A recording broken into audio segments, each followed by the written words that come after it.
Insurance is an essential part of any wise financial plan. Having the right insurances in place can shield you from debt and financial disaster. As good stewards of God's money, we need to take care of what He has entrusted us with.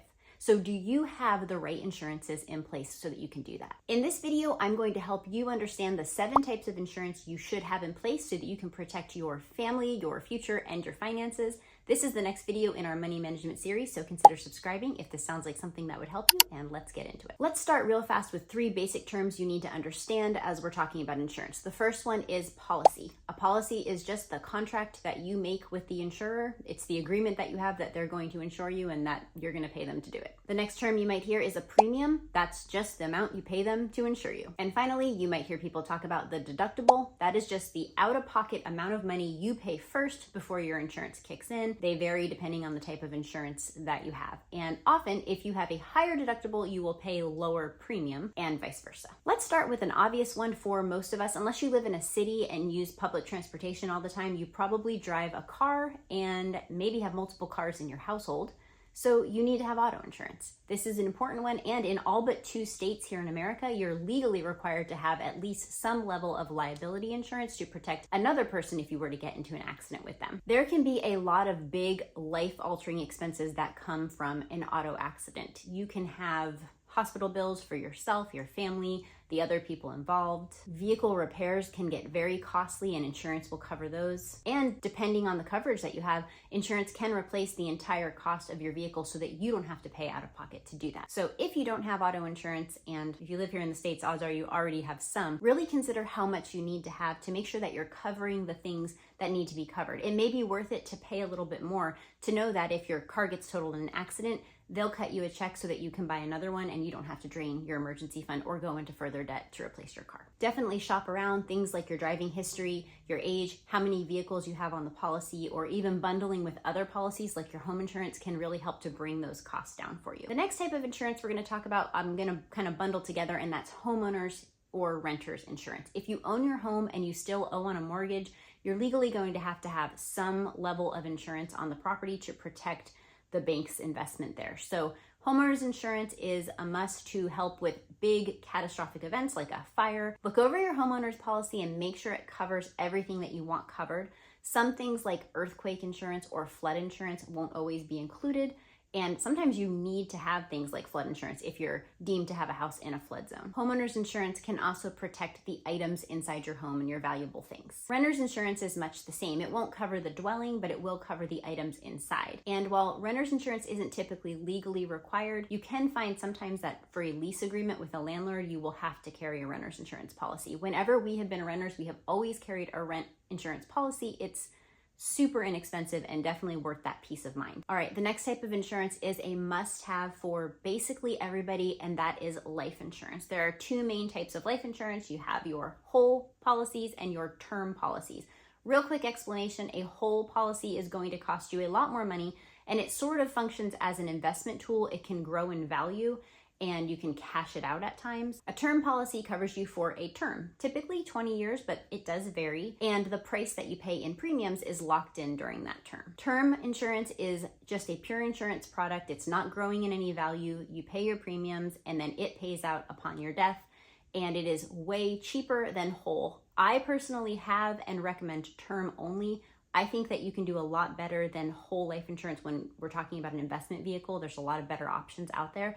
Typically, the people who will tell you whole is better are the people who are trying to sell it to you. So keep that in mind.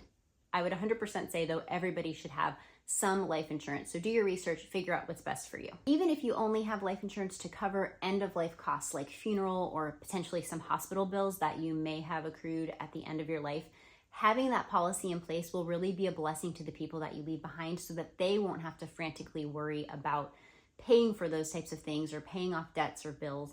If you co-sign on anything with somebody and you die, they're going to be left responsible for that bill. So having some insurance to sort of pay your part or pay that off would be a huge blessing. If anyone depends on your income, life insurance is a must. You want to make sure that the people that you love are cared for when you die. So I would say everyone should have some form of life insurance. A lot of times it will be provided by an employer for a very good price, but you can absolutely get your own life insurance policy. That's what I've always done since I haven't had an employer for the last 13 years. The next type of insurance that you should consider having is long-term disability insurance. Now, short-term disability insurance usually covers about 3 months of your income should you become temporarily disabled for some reason. Usually an employer will provide a short-term disability policy for free or for very inexpensive.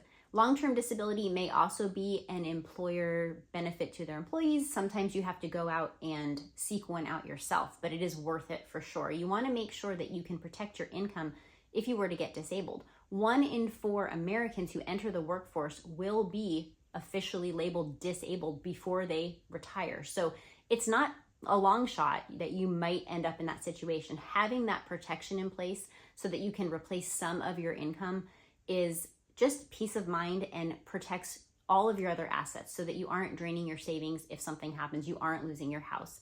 Long-term disability is definitely one that I would encourage everyone, particularly if you have people depending on your income, to have. And while you can, here in my country, apply for government disability, that process can be very long, very drawn out, and is not guaranteed. So I wouldn't depend fully on that. Make sure you have that long-term disability in place. Long-term disability typically only covers about 60 or so % of your income. You can't stack them on top of each other, so don't go and get multiple long-term disability policies. If your employer provides you with one, awesome, that's all you need. If they don't, definitely seek out your own. I'll put a link down below to Zander Insurance. That's who we go through as a broker to find the best deal on our car, our home, our long-term disability when we had to provide it for ourselves, our life insurance. They do a great job of shopping it around, helping you to find just exactly what you're needing. And there are a lot of different brokers out there. We've just had over a decade of experience with Zander, have had to use them for a variety of different things during that time, and have always been really pleased with the service that they provide. All right, the next type of insurance that you should have in place for sure is insurance that covers your health and the health of your family. So health insurance, dental insurance, vision insurance, things like that, so that you don't have to pay for all of that out of pocket. If you have a fully funded emergency fund, you can actually save yourself quite a bit of money on the premiums by having a more high deductible health insurance policy.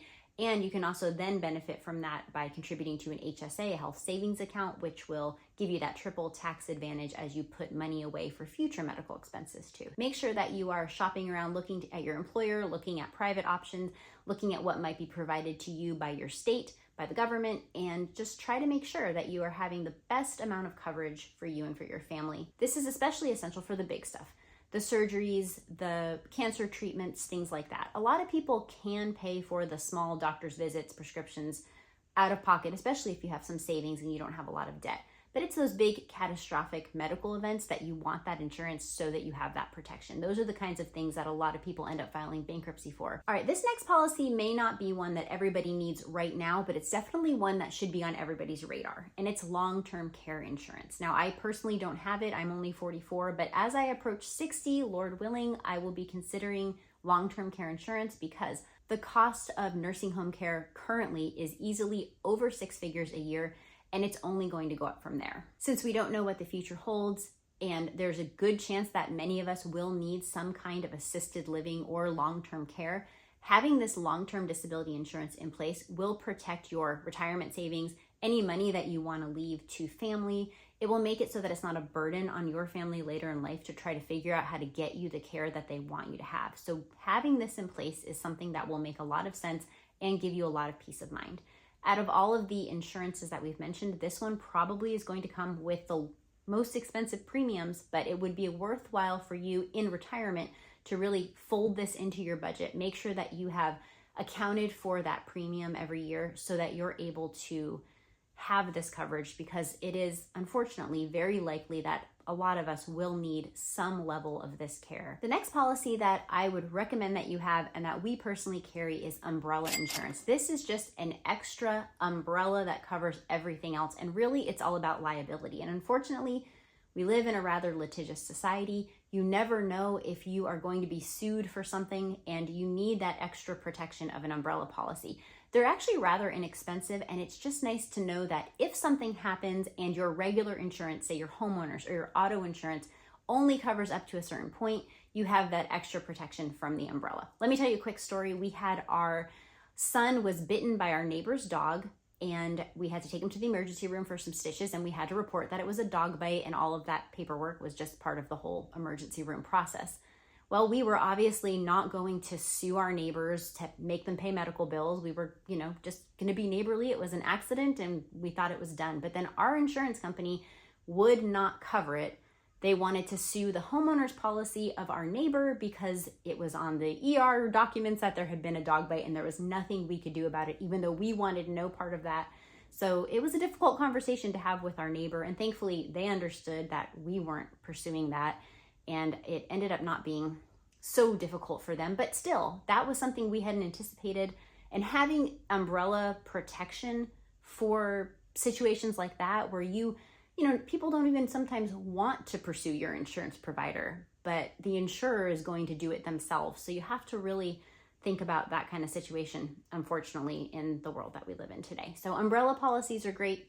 If you get in a car accident and your policy only covers, say, $200,000 for medical bills, but the bill is $350,000, you would be on the hook for that difference, and the insurance of the umbrella policy will help to cover that. It can also cover some legal fees if you're ever taken to court. So for us, it's very inexpensive, and it's just a nice extra level of protection that we feel protects our assets. It protects our home, it protects our savings, and I would encourage you to look into an umbrella policy if you have any assets that you want to protect too. Here at It's All His, my goal is to help you manage God's money, God's way, for God's glory. And I know Christians can sometimes disagree about insurance. So I do want to speak briefly about what the Bible has to say about insurance. And really, it doesn't say anything about insurance particularly. So when the Bible does not mention or explicitly command something, we have to look at the totality of Scripture and look for wisdom and principles that we can draw out to help us understand the choices that we're making and the convictions that we have. I want to talk about just one verse real quickly from the book of Proverbs. Let's look at it. Proverbs 27 verse 12 says,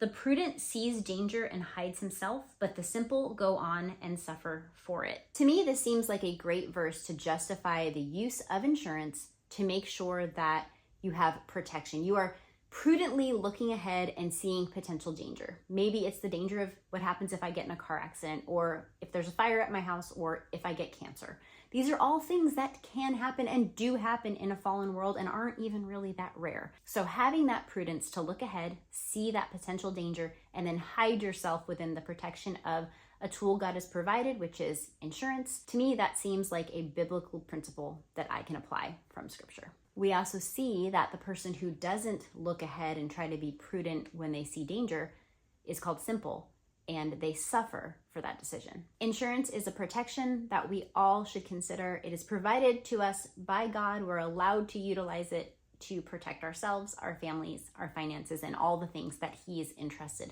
to us to manage. If you want to manage your money to the glory of God, click over into our money management series here, and I'll see you over there.